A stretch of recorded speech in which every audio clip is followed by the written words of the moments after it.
Hey, what's up guys? Spectrum 909 here, and I figured that I would show some minor draft challenge gameplay and push to 5,000 trophies. But honestly, I didn't have too many exciting games with this challenge. It was fairly easy, but I just wanted to show off a couple replays that were kind of close. So obviously I have Giant and Golem, and I don't want to reveal that I have the Golem yet, just because I don't want him to know that I have two win conditions. I Giant in the back because he Ice Golem, and I figured I'd be safe with the Barbarian hut placement, which I was, but I just wish I would have got down a little bit sooner so the Barbarians would have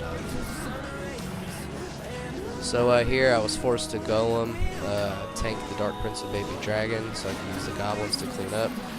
I mean, as you can see, it's pretty hard to defend against the Baby Dragon with just a Minion Horde or a Mega Minion, but we have there with the double Dark Prince connection, bring my tower down to 886 because I had the Minion Horde, but he had the Snowball. So I figured I'd go ahead and let him have this tower here. Drop the Giant in the back. He wastes 4 more elixir on the Baby Dragon. I set up with another Barbarian hut. So let's see what he does. So he uses his Snowball. So I Goblins opposite lane with the stacking Barbarians to destroy the mortar. And then I played my Minion Horde on the left side. Again, knowing that he had Baby Dragon and Snowball on the cycle. So I take that tower there to the left. I could have steamrolled maybe on the right side if I hadn't placed that Giant there, but honestly I just wanted to keep it safe, stack up with another Barbarian hut, and set up with a Golem here. But yeah, the opponent drops a Lava Hound. He has Snowball, but Snowball doesn't kill minions, so I took the arrows. Arrows are really good against Lava Hound, obviously, for the pups. But against Lava Hound, when you don't have a whole lot of good air counters, you want to pressure opposite lane, especially since I only had Spear Goblins and like minions and stuff that die very easily to the Baby Dragon. So it's very crucial that you kill that Baby Dragon as soon as you can with the Mega Minion and Spear Goblins. But yeah, that's almost wrapping up here, just building with the push. Pocket, obviously dropping the Spear Goblins, the minions, because he uses Snowball.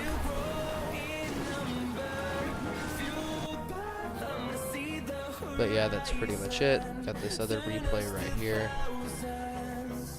I'm not going to talk too much about my draft choices, just because some of them are explanatory, like obviously the Princess, because Log Bait's very strong in draft mode, Poison over Snowball.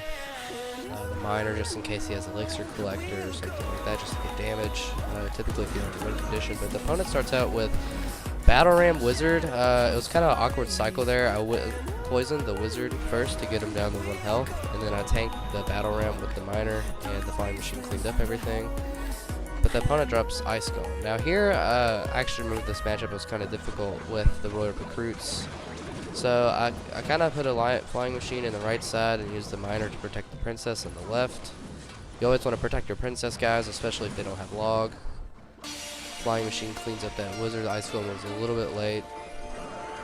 And again, Princess. Now I have Tombstone for the Battle Ram, so I'm going to try to save that as much as I can and then use the minions for the Dark Golem. Since I don't have Log, I tried to save the Princess again with the Flying Machine, but the Mega Minion was placed to the left. But lucky for me, it got some damage off of the tower. And the reason I Goblin Giant there was because I wanted to tank for the Battle Ram. I wanted something to damage the Battle Ram if he did drop it, so it's kind of preemptive there. But again, with another Goblin Giant to tank for this Expo, Flying Machine to clean up. I love the Goblin Giant because the Spear Goblins just get so much chip damage while the regular Goblin tanks. So I do Tombstone here. It's out of cycle for the Battle Ram. Well played by the opponent there. But as you can see, it's almost too late. He drops a Panic Battle Ram right there. Drop a Tombstone Bats to clean up the Barbarians and the Dark Goblin.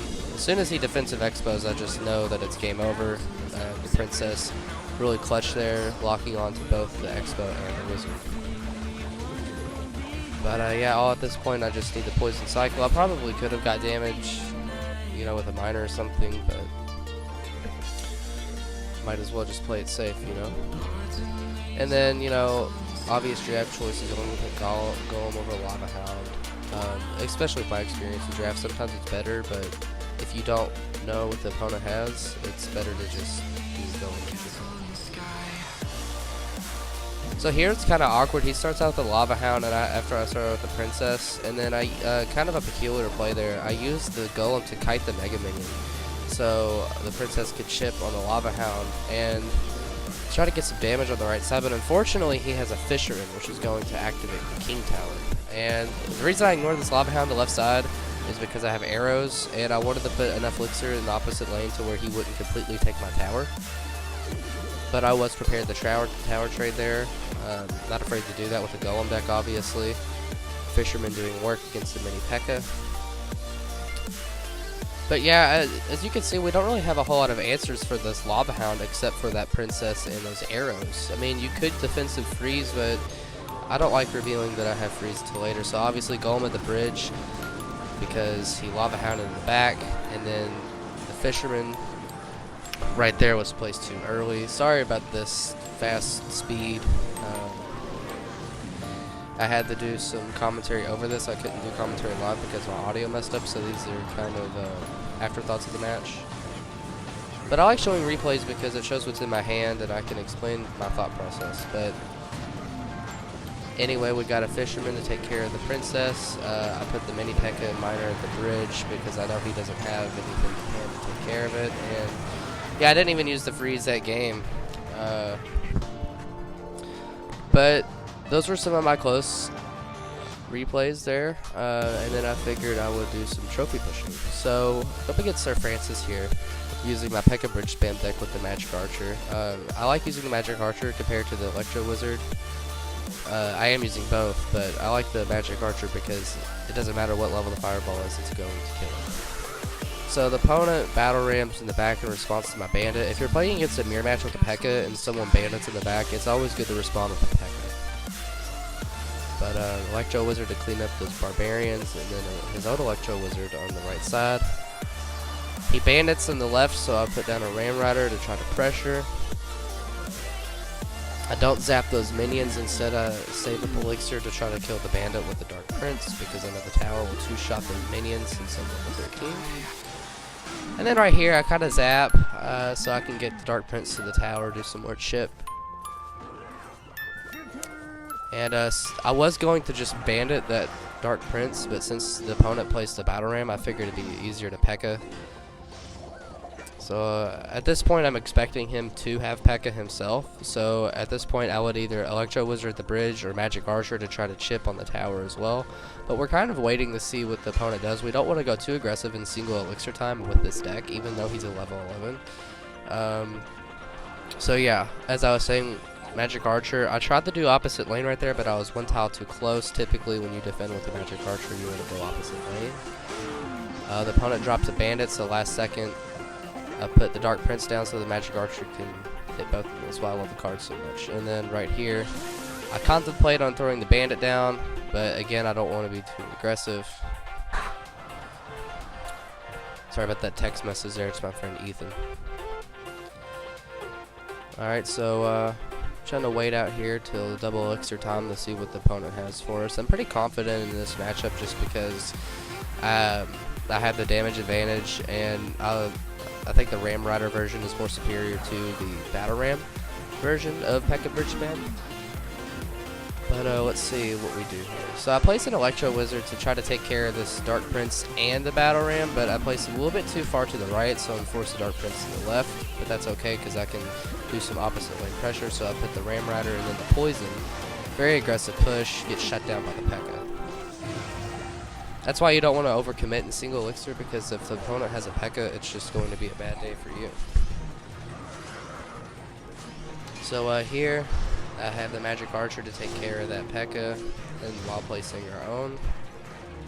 Magic Archer is just so good whenever the opponent doesn't have a spell for him. You always want to use your spell on the Magic Archer. He gets so much better.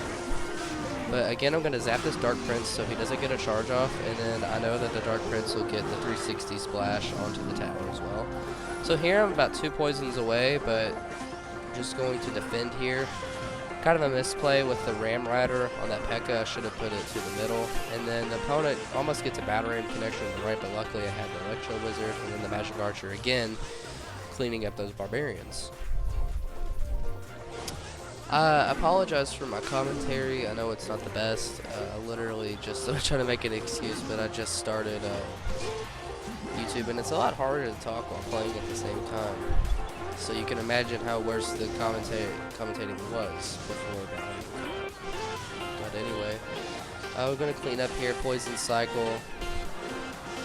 There's not really too much of this match. Very easy game. And yeah, let's get into the next one. Oh yeah, and I almost forgot to mention that even though I'm a level 13 and I'm going up against level 11s, I found a lot for trophy pushing. People have max level cards at level 11. Like, I've faced plenty of decks with max level, like completely maxed out Roller Giants, Furnace, everything you can imagine. So don't underestimate level 11s when pushing past 5,000. You never know what they're playing against. So here, obviously, I want the opponent to make the first move. Sorry about those notifications again. I put my phone on Do Not Disturb, but sometimes it just doesn't work. Starts off with the Electro Wizard Laugh. There's the new minor emote. I would show my last game for the minor challenge, but it was such a blowout. Basically, it was Golem versus Sparky, and it was the Sparky survived the entire game. It was just one of the easiest wins of the challenge. There's just no point of showing it. But if you'd like to see it, let me know down below. So I don't have a log for this princess or arrows, so I use my poison here, and that's typically what I'll do in this matchup. I like to save the poison for the Goblin Gang or the Scarby, but I know that he has Goblin Barrel, and again, you see right there, max level Goblin Barrel does not die to Zap, unfortunately. I do have the log, but it's only a level 11, and the problem with that is that it won't kill Max Princess or Rascals. I tried a Ram Rider on the left side to make some more use out of the Electro Wizard, but the opponent drops an Inferno. I banned it because I know he's low on Elixir. I do get the charge, but the opponent does have Spear Goblins to respond. Fairly even in this match. Sometimes I have to mute these guys, like when there's too much emotes. Like, I'm all about emoting, but sometimes it's just very annoying and distracting. So right here, I pack in the back because I know I'm up in Elixir, and there's nothing you can do in this deck to punish me opposite lane except for, like, Goblin Gang Knight or something. But I'm just trying to save Elixir here. I know he has the Inferno Tower, so I kind of want to save the Electro Wizard and the Magic Archer for it. See, there it is right there. Got the poison on the princess, and I'm going to let this go simply because the Inferno Tower, by the time I put down my Ram Rider, will be destroyed. Use my Magic Archer to clean up right there. Instead of using the Zap on the Goblin Barrel, I figured I would use the Electro Wizard simply because I could just use the Zap on offense. Because it doesn't die to kill the Goblin Barrel anyway. So then I use the Ram Rider knowing that the Inferno is out of cycle. Magic Archer, very key killing that princess there. Drop a Dark Prince with the Magic Archer, see what happens. See, look at that Magic Archer just two-shotting those goblins. It's amazing. That way it clears up for the bandit. Magic Archer still getting shift damage off the tower even though he was logged back. Poison to finish out the game. Do a little BM myself just because of how annoying it was.